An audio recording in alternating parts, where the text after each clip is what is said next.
À peine une série Star Wars est déjà en diffusion que Disney Plus nous sort une autre série sur le même univers. La bonne nouvelle, c'est que tous les épisodes de Tales of the Jedi sont déjà disponibles. Salut à tous, c'est Vince sur Plot Time. Aujourd'hui, on parle de Star Wars. Non pas Star Wars Andor, mais bien une nouvelle série Star Wars d'animation du nom de Tales of the Jedi. Une série en 6 épisodes de 15 à 20 minutes, créée par Monsieur Dave Filoni en personne, et rien que pour ça, ça fait plaisir. À savoir que c'est depuis un petit moment que Dave travaille sur cette série, puisqu'il avait commencé à écrire dessus depuis The Mandalorian. Donc ça ne sort pas complètement nulle part. Et je me suis dit, c'est bizarre que Disney Plus diffuse une nouvelle série Star Wars en même temps qu'Andor, qui est censé être leur poulain du moment, mais même si apparemment ça ne marche pas beaucoup, jusqu'à ce que j'apprenne que Tales of the Jedi ne sera pas une série à la Bad Batch diffusée de façon hebdomadaire, une série très longue qui plus est. Non, là c'est vraiment une série très courte diffusée en un seul jour. Et en voyant d'un côté les trailers, lorsque j'ai vu des Jedi connus, du type Anakin, Mace Windu, et j'en passe, et en me renseignant à côté, je me suis rendu compte que la série se déroule entre les événements de la menace fantôme et d'un nouvel espoir. Pour dire vrai, ce n'est pas une série que j'attendais, mais elle a quand même attiré mon regard pour plusieurs raisons. Déjà, Dave Filoni à l'écriture, mais surtout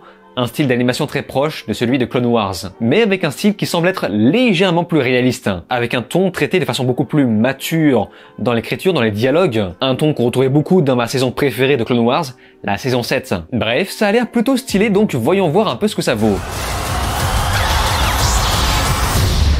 À qui ai-je l'honneur ?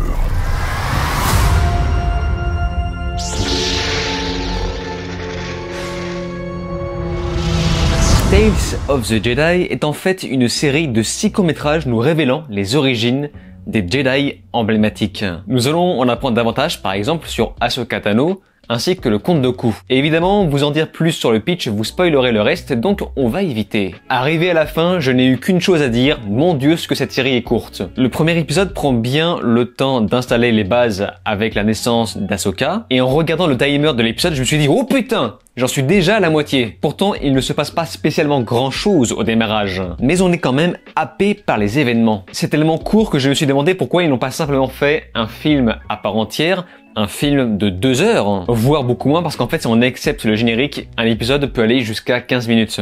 12. Mais en réalité, cette décision vient du fait que chaque épisode est indépendant. C'est presque une série d'anthologie. Et c'est dommage car la qualité de la série est telle qu'on aurait aimé voir une histoire entière basée sur plusieurs épisodes. Vous savez, avec un vrai climax qui monte au fur et à mesure. Ça sera donc, je l'espère, pour un autre projet avec Filoni aux commandes. Et c'est en voyant ce genre de série que je me rends compte à quel point ce créateur en a sous la botte. Après, la bonne nouvelle, c'est que chaque histoire ne sera pas racontée dans le désordre. On constatera donc quand même l'évolution des personnages à chaque fois, mais avec une ellipse importante entre chaque chapitre. Autrement, sur un autre sujet, ça m'a fait un peu bizarre de voir un autre personnage de la même espèce que Yoda. Je me suis dit, c'est bizarre, ils ne sont pas censés être hyper rares dans cet univers, puisque entre ça, Yoda et Grogu au sein même du temple Jedi, on se rend compte qu'ils ne le sont pas tant que ça. Et en fait, évidemment, j'ai fait mes petites recherches, et je me suis souvenu qu'il s'agit en fait du maître Yaddle, qui siégeait déjà au Conseil Jedi dans la prélogie. Donc c'est encore un joli travail de la part de Monsieur Filoni. Alors, rassurez-vous, contrairement à Andor, on est bien dans du Star Wars pur jus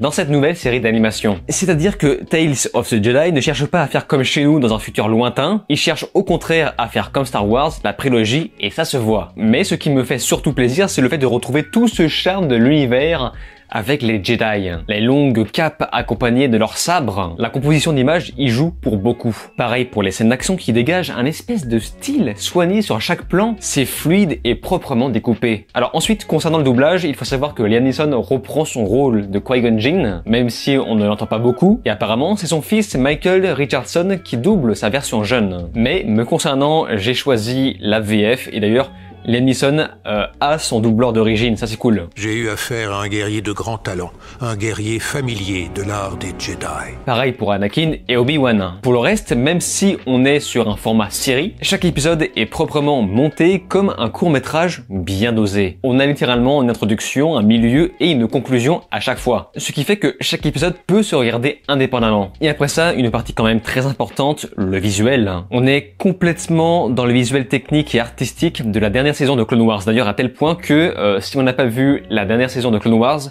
il y a des passages qu'on risque de ne pas comprendre. Notamment un épisode pour être plus précis. Un épisode qui nous rappelle à quel point l'entraînement d'Anakin a été important pour Ahsoka. Enfin, l'entraînement d'Anakin a sauvé Ahsoka. Si tu tiens bon face à Rex et ses hommes, plus rien sur le champ de bataille ne te prendra de court. Plus rien avec un blaster en tout cas. Tu es prête? En fait, on est beaucoup plus proche d'un Clone Wars que d'un Bad Batch, car la touche Filoni est bien plus présente dans cette nouvelle série. En vérité, le seul truc qui m'a vraiment gêné, au-delà de l'aspect caricatural des visages, eh bien, c'est l'animation manuelle qui m'a malheureusement semblé extrêmement rigide. Et c'est un peu dommage, car au-delà de ça, ça fourmille de détails. Les décors sont d'une richesse incroyable, d'autant que les 6 épisodes nous font voyager partout. Ça plus le fait qu'on ne reste jamais bloqué au point mort. Et avec ça, pour englober le tout, on a un étalonnage, une couleur léchée, très stylée. On arrive à nous faire retranscrire une atmosphère pesante, parfois mystique par moments. Sur la partie sonore, le son m'a poussé à aller voir qui a composé la musique de Tales of the Jedi, car je l'ai trouvé plutôt bonne. Et il s'agit en fait de Kevin Kiner, le compositeur officiel des séries d'animation de Star Wars. Bon, je trouve le son beaucoup plus efficace par son ambiance, puisque je n'ai pas remarqué le thème attitrement parlé, mais le compositeur fait ce qu'il peut pour rester dans le même ton que la prélogie, en prenant évidemment à côté